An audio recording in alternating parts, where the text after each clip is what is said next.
I'm going to talk about skin prepping, what we do to our skin before we apply foundation. There's a long way and there's a shorter way. The longer way is you cleanse your skin, lightly moisturize with a moisturizer or a primer, give that a minute, then apply foundation. And what is the difference between a moisturizer and a primer? Well, not much. A primer is a moisturizer. A primer just contains more silicone. And what silicone does, silicone grips onto uneven skin surfaces. So it's perfect for blemished skin, older skin, dry skin.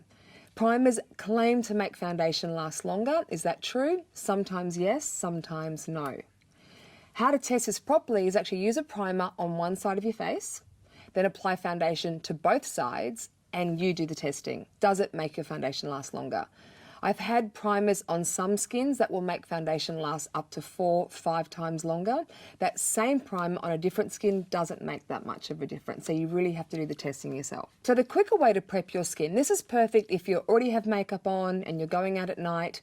Just get a non-alcohol, non-perfume baby wipe, wipe your face all over, again lightly moisturize or prime, and then apply your foundation. And just a great tip for general beautiful looking skin, try exfoliate your face once a week. Either use a Clarisonic or do what I do, mix equal parts of bicarb of soda with Cetaphil lotion or just a really basic water-based cleanser, equal parts.